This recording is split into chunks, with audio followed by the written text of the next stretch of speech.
क्या आपको पता है आपकी इंपोर्ट एक्सपोर्ट की जो वेबसाइट है वो आपके बायर को अट्रैक्ट भी कर सकती है और उसकी वजह से आपकी होती हुई डील खराब भी हो सकती है।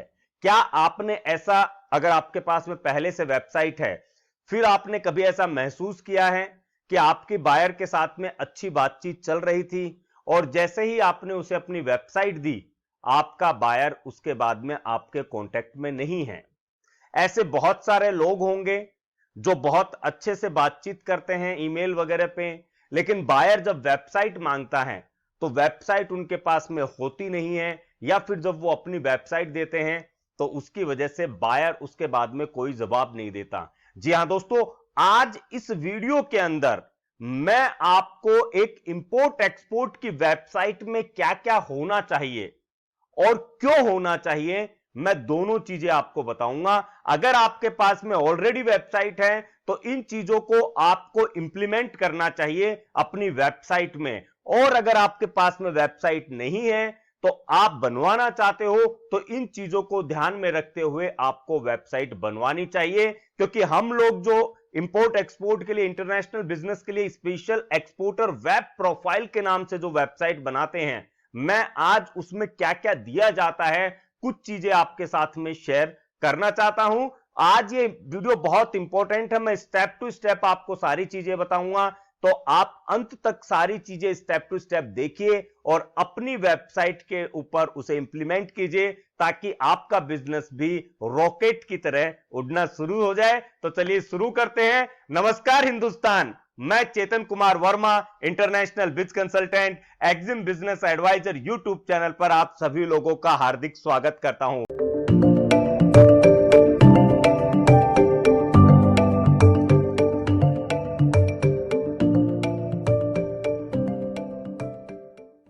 दोस्तों, वेबसाइट सिर्फ ऑनलाइन पेजेस नहीं है, वेबसाइट आपके बिजनेस का फ्रंट पेज है।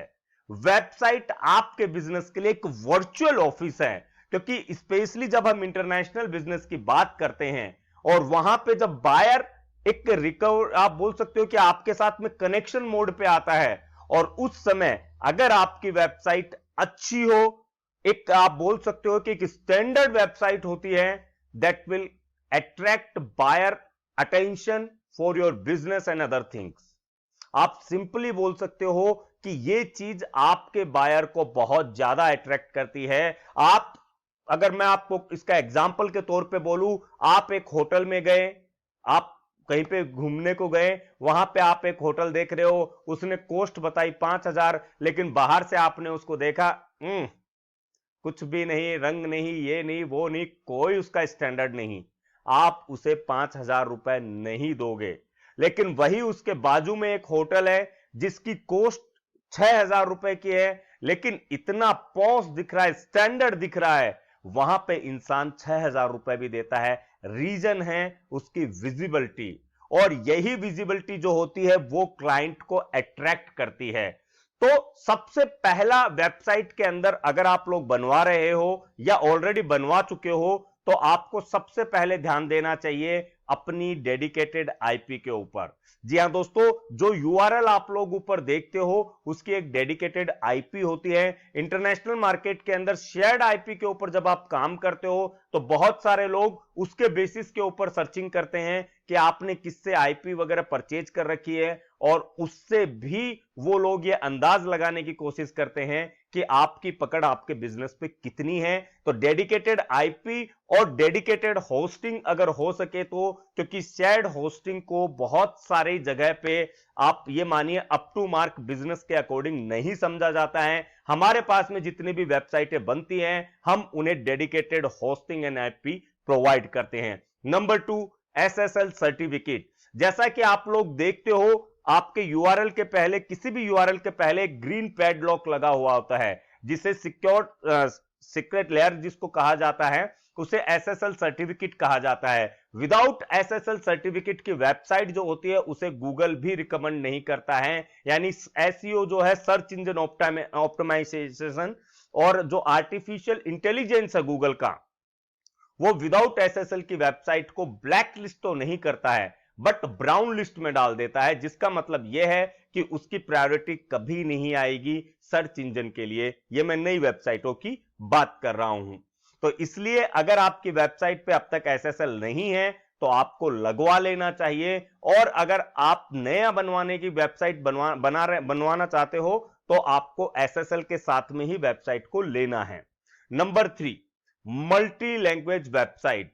आप ये बिजनेस, इंपोर्ट एक्सपोर्ट का बिजनेस सिर्फ इंडिया के लिए सीमित नहीं है, और वेबसाइट इंग्लिश में होने का मतलब यह नहीं है कि पूरे वर्ल्ड में इंग्लिश कोई सभी के लिए लैंग्वेज हो। इंग्लिश मुश्किल से 20 से 22 कंट्रीज में बोली जाती है, और ज्यादा पकड़ोगे तो 30 कंट्रीज में समझी जाती है। उसके बाहर भी बहुत बड़ी दुनिया है।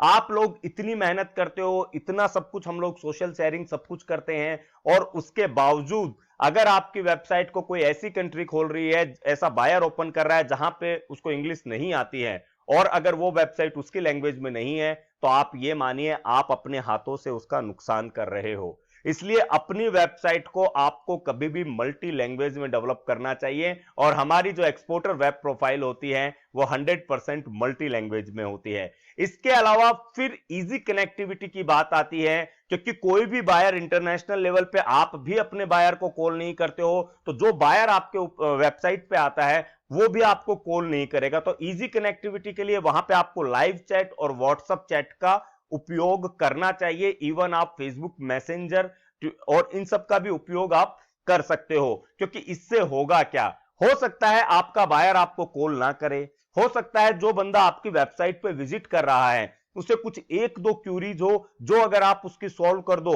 तो वो आपके साथ में डील कर सकता है। अगर आपके वहां पे इजी कनेक्टिविटी नहीं है, यानी लाइव चैट का ऑप्शन नहीं है, तो वो एक ट्रस्ट बिल्ड नहीं कर पाता है। और अगर व्हाट्सएप चैट नहीं है तो आप खुद टेक्नोलॉजी को अवॉइड कर रहे हो, क्योंकि व्हाट्सएप इज द फास्टेस्ट, आप बोल सकते हो कि प्लेटफॉर्म है जो बायर और सेलर को एक तरीके से कनेक्ट करता है, वो डायरेक्टली आपके साथ में कनेक्शन में आ सकता है। इसके अलावा आपको आरक्यूएफ सिस्टम जो है, रिक्वेस्ट कोटेशन फॉर्म सिस्टम जो है, वो आपको अपनी वेबसाइट पे बनवाना चाहिए, ताकि अगर बायर की कोई रिक्वायरमेंट उस तरीके, कॉन्टेक्ट अस का पेज अलग चीज है, कॉन्ट्रैक्ट अस की रिक्वायरमेंट अलग चीज होती है, प्रोडक्ट का आरक्यूएफ सिस्टम अलग चीज है दोस्तों। रिक्वेस्ट कोटेशंस आप लोगों को वहां पे अवेलेबल करवानी चाहिए, अनेबल करवानी चाहिए अपने प्रोडक्ट के ऊपर, ताकि कोई भी ऐसी इंक्वायरी जो हो वो आपका बायर डायरेक्टली आपके पास में भेज सके। इसके अलावा अगर हम और चीजों को देखें, क्योंकि ये जितने मैंने चीजें बताए ये हमारी fully loaded exporter web profile में ऑलरेडी अवेलेबल होती है। इसके अलावा जब हम बात करते हैं, वेबसाइट का एम्बियंस जो है वो आपके प्रोडक्ट के अकॉर्डिंग होना चाहिए, यानी जो यूआई जो होती है, डिजाइन जो होती है, वो आपके प्रोडक्ट के अकॉर्डिंग होनी चाहिए। बहुत सारी वेबसाइटें ऐसी होती है, फूड एंड एग्रीकल्चर का काम कर रहे हैं लेकिन वहां पे टेक्सचर टाइप का कुछ दिखता है, स्पाइसेस का काम होता है लेकिन वहां पे फूड एंड एग्रीकल्चर का अवेयरनेस होता है। तो ये चीजें जो है वो कॉम्प्लिकेटेड बना देती है समझने के लिए कि आप एग्जैक्टली कर क्या रहे हो। इसलिए अपनी वेबसाइट को बनवाते समय अपनी डिजाइन और यूआई का खास करके आप लोगों को ध्यान रखना चाहिए।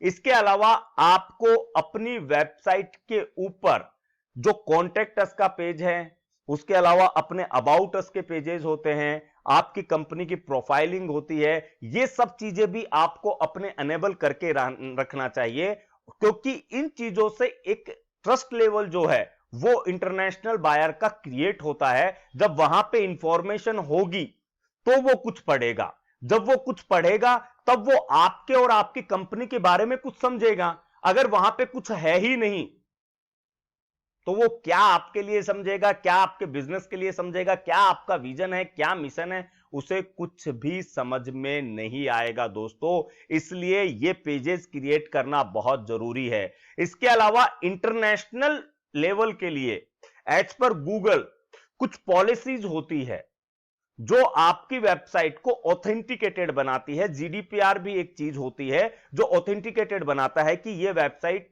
खास करके जैसे ईयू है तो वहां पे जीडीपीआर लेवल की पॉलिसी चलती है। तो अगर इस तरीके की पॉलिसीज, सिस्टम्स अगर आपकी वेबसाइट में नहीं है तो वो ट्रस्टेबल वेबसाइट के अकॉर्डिंग नहीं मानी जाती है, और उसकी वजह से भी आपको हो सकता है कि आपको आपके बायर की तरफ से उतना रेस्पॉन्स ना मिल पाए।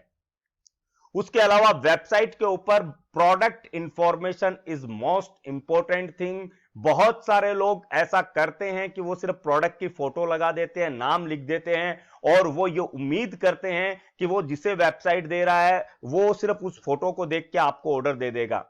It's not possible. आप खुद फ्लिपकार्ट और अमेजोन या जिस शॉपिंग कार्ट पे जाते हो वहां पे हजारों प्रोडक्ट देखते हो, या एक प्रोडक्ट जो आपको लेना हो उसके 10-20 तरीके आप देखते हो, घुमा घुमा के देखते हो, सारी डिटेलिंग देखते हो, उसके बाद में जाके उसमें से एक प्रोडक्ट सेलेक्ट करते हो। तो आप ये चीज उम्मीद मत कीजिए कि आपका जो बायर है वो सिर्फ आपकी फोटो देख के और आपसे आपका मटेरियल ले लेगा।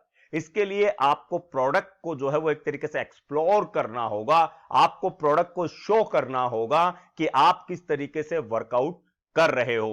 दोस्तों ऐसा भी बहुत बार क्वेश्चन आता है, लोग पूछते हैं, जब वो हमसे पूछते हैं कि सर आप एक्सपोर्टर वेब प्रोफाइल, जब हम उन्हें बताते हैं कि सर हम एक्सपोर्टर वेब प्रोफाइल के अकॉर्डिंग वर्कआउट करते हैं, तो पूछते हैं अच्छा इसकी क्या कॉस्ट होती है। और जब हम उन्हें बताते हैं कि 1 ईयर के लिए सब domain hosting, SSL, live chat, WhatsApp chat या इतने नंबर ऑफ चीजें आती है जिसमें गूगल का स्टार्टर एसईओ भी इंक्लूड होता है, ये सब चीजें जब हम बना के देते हैं तो हम उन्हें प्राइस बताते हैं, ये हमारी स्टार्टिंग से प्राइस है 30,000 rupees for exporter web profile. लोग कहते हैं वेबसाइट तो 10,000 रुपए में भी बन जाती है, 100% बन जाती है।